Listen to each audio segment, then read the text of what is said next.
Fresh Produce is owned by the Mississippi Band of Choctaw Indians, and we've been around since 2012.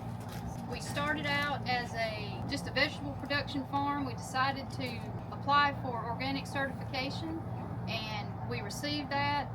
We have, and I'll get into how many farms we have. We were an enterprise, now we are a non-profit. So we hope that helps us also with the outreach and the education of promoting farming. And also I have some of my crew member here, one's in the back. There's a couple missing, but we have a very small crew. I think there's, what, 8 of us or 9? 8 people that operate. This is one of the farms. I wanted to explain that.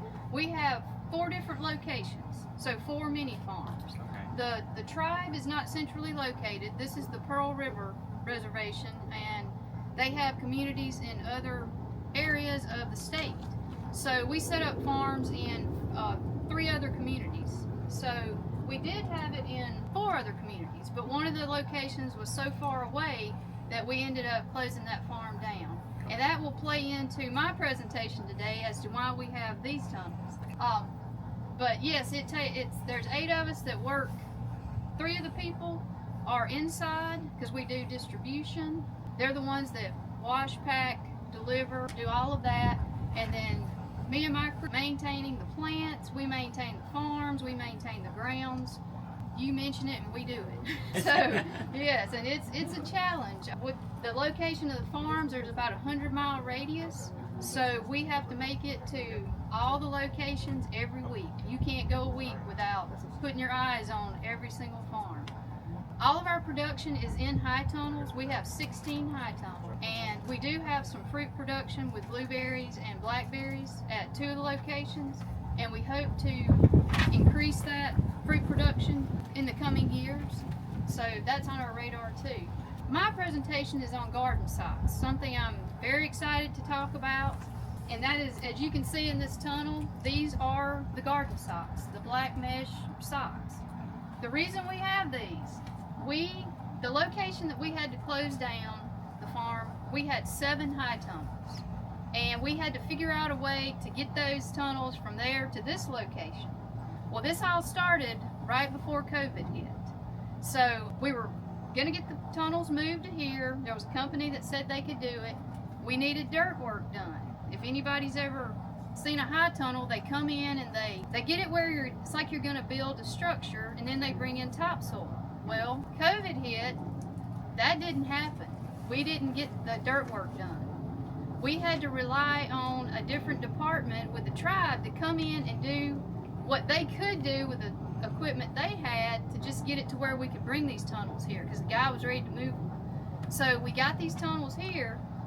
Then once they got here, they figured out we didn't have enough space for 7 tunnels, so they had to put some of the tunnels together.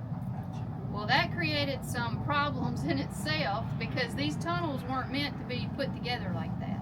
So we've dealt with poly blowing off, curtains not functioning properly. It was a challenge. On top of not having the correct dirt work done. So when it rains, water just washes down through the tunnels because it was supposed to be built up. And since we weren't able to bring in topsoil at the time and take the other soil out, we dealt with compacted, horrible soil. I mean, you could not. We tried for, I don't know, 3 seasons or more to grow in these tunnels, and it was not happening. It was, the production was horrible. So that's when we decided we had to do something, because they wanted us to increase our production. And I met Beverly Thomas, the owner of Texas Tested Seeds, and she is an encyclopedia of knowledge for farming. And we started consulting with her to come up with what can we do to make these tunnels, have production. And I think the first thing we came up with was coming in, digging out all the soil, because this tunnel actually had black rot. And so when we did try to grow in it, it was not happening. We were going to have to dig and remove all the soil, come in, replace all the soil, and we started thinking, after we got quotes on doing that and not having enough people really on our crew to do that, we started looking into raised beds. And at some of the other farms, we had in the past built wood raised beds. beds, but being certified organic, you had to use non-treated wood. So again, even then, your beds didn't last very long. The wood rotted. So we were thinking, these tunnels are almost 200 feet long. And when you start thinking about building raised beds in 200 feet, you know, that's a lot. So Beverly started researching, and she came up with the garden socks. And we were like, yes, let's try it. So we tried in one tunnel at the beginning. We didn't have the correct soil to go in the socks. You want something that's really easy to fill the socks with. And we had to use some of our native soil that was very compacted. Not to mention, you were certified organic. And Yes. you had to use certified organic. Yes. soil. And that's a point I was going to make. We've been certified organic since 2016, and that was a passion of mine. We were one of the first farms around that had organic certification, a tribal run farm that was certified organic. I had a big challenge in my head of thinking, and I was speaking with Beverly, should we surrender our certification? And you know, I thought about it, and she told me different reasons, you know, to consider. So we went to the board, and we went to them asking, could we surrender our organic certification? And we did a few months ago. When we had our certification, though, is when we purchased the socks, because as a certified organic operation, you can use the garden socks. They are certified. But one of the reasons, like she was mentioning with the soil, since COVID, it has become increasingly hard to procure soil, amendments, anything that is certified organic in this area. We used to be able to buy truckloads, like trailer truckloads of soil from less than 100 miles away when we first started. Well, during COVID, that business went out of business. So our option, we were having to have soil trucked in from Vermont, Maine. We had it brought in from California. When we started getting quotes on soil to fill these socks, it ranged, this was for certified organic, it ranged from $12,000 to $30,000. And that was before the tariffs, because some of the soil could have possibly had to come from Canada. So I was like, we can't do that. I mean, there's no way. The funding, with everything that's going on in the world, the funding just wasn't there to pay $30,000 for soil. And it didn't make sense anyway. So the board approved us surrendering our certification. I started checking around. I found soil in Macon, Mississippi, that it's not certified organic, but it's a natural product. They use materials that come from this area. And to me, that's better. I believe, and Beverly may be able to speak on that, but I don't know if any of you go camping, but I know when you go into a park, they ask you to not bring firewood from another location. Well, I started thinking, we're bringing soil from Vermont, Maine, California. What are we bringing with that soil that's not, it's not a native soil? But right now, you're looking at 4 tunnels that are almost completely full of the socks, and we've only spent $3,000 on soil. Wow. Compared to... That's a big savings. Yes. And again, it's not certified, but if you look at all we use Pinnock Organics in Macon, and if you read all their information on the soil, I feel like it's a good product. I did learn something from Beverly. No matter where you get your soil or how good they say it is, always have it tested. pH, yes, was 5.1. Yes. So what grows in pH 5.1? Nothing. Yes. So they've had to go back and amend it with this soil real heavily. Yes. So we have done that. But I will say too, we were having issues before with some soil we were getting from, I believe, Maine. Yeah. And we had it tested. Well, this was high dollar soil that was certified organic, and it also, the soil test came back, it needed amending, even though we were paying high dollar for something we thought we could just use. And it had really high soluble salts, which was causing a huge problem with their seedlings. So I hate to hijack you, but No, we there's need your... There's many soil issues here you cannot imagine. Yes, and believe me, I had sleepless nights because we couldn't get anything to grow in these tunnels. So, that's one of the main reasons we surrendered our certification. We're able to use more products that we want to go to a more sustainable farming system. All these years we used to use the plastic. We don't use plastic in the tunnels anymore at all for the row cover or anything. We did start using weed cloth, which is allowable, but it makes it, these tunnels get extremely hot in the summer, and that black weed cloth on the ground really makes it even hotter in there. So we were allowed now, because we don't have the organic certification, to purchase mulch. So that's why you see the mulch between the rows. Not only in the winter it's going to help retain heat, but in the summer it's going to help cool the tunnels off. So that was a big plus. We're also able now, and I'll show you in one of the other tunnels, we can use pine straw. And, you know, where can you find certified organic pine straw? You needed wheat straw.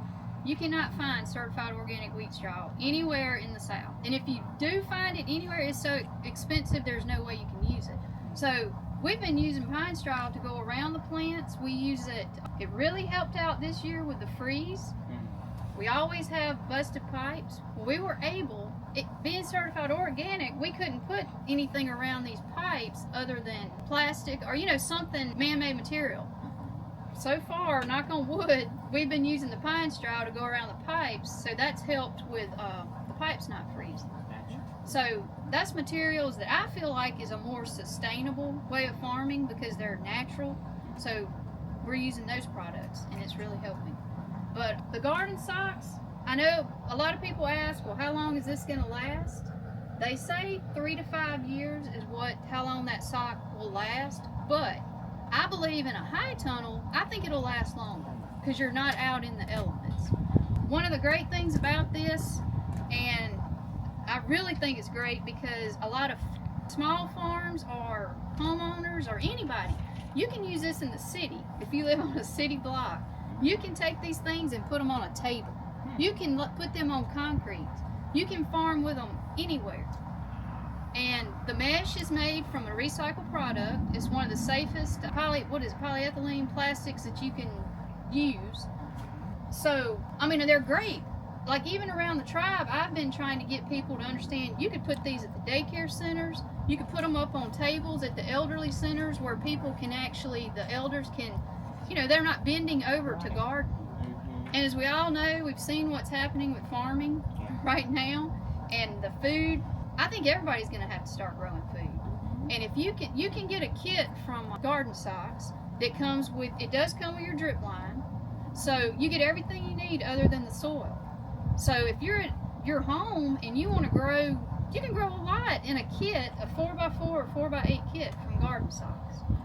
So I think it's an awesome product. And we've had one tunnel that we grew in last summer with that soil that was not great, and we still had good production, even with that. And I'm hoping this year, which as you can see in this one, we have cauliflower, broccoli, cabbage, and collards in this tunnel. And right now, these are some of the prettiest, healthiest plants I have seen. One of the benefits, and Beverly might can talk more on this, I had no idea what air pruning was. So these are mesh. So as the plant grows, the roots hit the wall of the mesh. Well, they're exposed to air. So the tips of the roots dry out, and it causes the root to produce more little fibrous roots. So you get a lot of roots versus if we were growing in a container, when that root hits the wall, it's just going to turn and it's going to start getting all tangled up, and you can't get nutrients. It's root bound. These are supposed to keep plants from getting root bound. So that's another reason I think they're looking as beautiful as they are. Everybody likes fresh air, and I think the plants do, even on their roots. Supposedly, once this season's over, you just amend the soil. You just feed it. And you can keep that soil in there as long as you can keep it. And then if you get to a point where you feel like you need to take the soil out, now for us it's a little more because these are so long, but if you were doing this at your house, it'd be easy to dump the soil out and put fresh soil if you wanted to. But you may not have to. But I don't know if y'all have any questions, but I know these were 4 tunnels that we were at a point where I was just like, what are we going to do? I don't think we can use them. We even thought about at one point having them moved again to a different farm where the soil was a little better and we could actually maybe do some dirt work. But so this right here has saved us, and we'll let you know at the end of the fall winter season. But right now, I'm thinking everything's looking great. It is. And Is kits expensive to purchase? $80 for the 4x4, Yeah, 4x4. Yeah. including the drip type. Okay. That's not It's bad. not to buy your soil, which will probably cost you $20. Right. So you're looking at $100 for a 4x4. 4x4. And the drip line, that's what we use even in our tunnels that don't have the socks. But drip line also decreases your water usage. I mean, it helps with, you're not if you get it right, you're not overwatering or underwatering. And it's a little tricky in these to figure out how much water you need. But once you do, you don't go in there and find soil that is just soaked. I've never been able to put my hand in soil that feels like this in the socks. Even in the beds that are not the socks, it's a great thing, I think. But You grew tomatoes in there, yes. and the root system was okay with that shallowness. Yes, we actually just pulled the tomatoes out, I think, a week or so ago? 2 weeks ago? Yes. Yeah. We grew tomatoes, peppers, celery. I did research, eggplant. Anything you can think of, we have tried it all. I did research the garden socks, and I think they said there's over 400 different plants that have they use these all over the world. They're using them in countries where you could never grow because of drought or, anything. So they're used all over the world. The guy who invented these actually came down and worked with them for a couple of days. Yes, from Canada. He came, and we have something over here we want to show you. For us, we bought a tractor implement, an easy filler. So it makes it easier for the guys to fill these socks, even though they filled all these in the front by hand. And you can. It's not as hard as it sounds to fill these by hand. But we did buy a piece of equipment. If you were in a community gardening and you bought that piece of equipment, you could go out and help all the farmers around. Take that piece of equipment out and fill the socks for them. So I think that equipment's about $8,500, which is not bad for a tractor implement. Actually, it was $5,500. Was it? Oh, And the temperature, I'm so curious about the temperature as you're as with the swings, if it helps with the edge seasons and stuff, if it's keeping it cool during the summer versus in the winter, the black keeping it warmer. And I am so curious about the soil temperature as you're exploring it. yes, and that would be a good thing to keep up with. She has soil thermometers in every Yes. tunnel, because one thing y'all are gonna learn is I'm a stickler for facts. Yeah. I keep up with every little thing, because as you're growing, every little thing is so important. Yes. So And soil temperature for germination, for plant shot, all those things. So I'm Yeah. I'm so curious how this, if it evens it out versus makes it larger swings and all those things. Well, they're doing wonderful right now with the temperatures we had. I think it was 23 yesterday morning at this location. It's doing wonderful. And what I was going to say, so most of what you see were seedlings that we transplanted into there. The row on the outside was actually hand seeded. So they did germinate in the socks, so you can do either. This tunnel down here, they were all, I hand seeded every one of those holes. Those were not seedlings. So you don't have to, you can do it either way. You can put the seed directly in, or you can put your transplants. So, I just think right now I think it's something everybody needs. Yeah. I wish they could have programs where if you wanted one, you could get a kit and have it in your yard. Or on your porch, your back porch, anywhere that you get sun, you could use that. Great idea. Yeah. So, I highly recommend the garden socks. And for runoff and stuff like that. I did. Good point too on that. So the reason we have some of the socks turned this way and the others are running with the tunnel, the water comes through this tunnel so bad. That was another reason we couldn't plant in here. So when it rains, this looks like a river down through here. We turn the socks this way so the water can just run through. And it has so far. Y'all know a couple of weeks ago we were getting lots of rain. So right now it's working. And this soil is so compacted, you'll actually see when we walk around to the tunnels in that one. In these socks, the water comes on 4 times a day. It was set for 15 minutes, 4 times a day. It may get changed a little due to the weather, back to about 10 minutes, because I think that's what I had that one on at one time. Most of the tunnels, the water does finally go out of the tunnel or evaporate. This one, the soil is so hard, you'll see standing water under the socks. But even during the summer when it was doing that, I never saw it affect anything in the socks. Yeah. So, it was under it.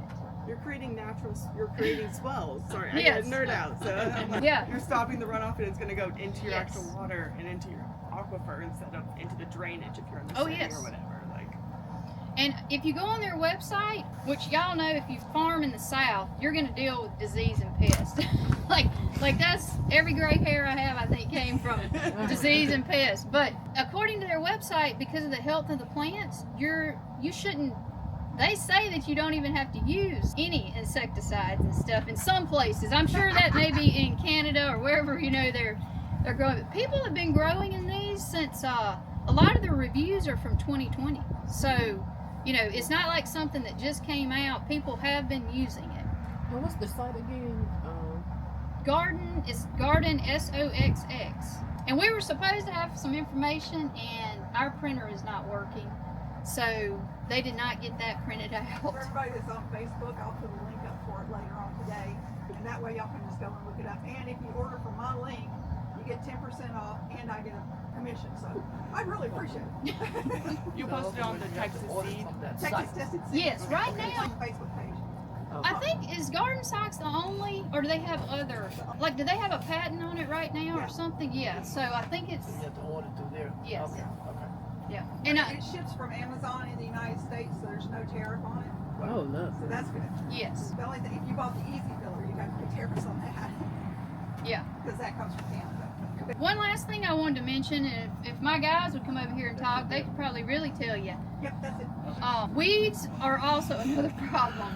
Growing in these high tunnels when you're just growing in the soil, because we got away from the plastic and all that, the weed cloth.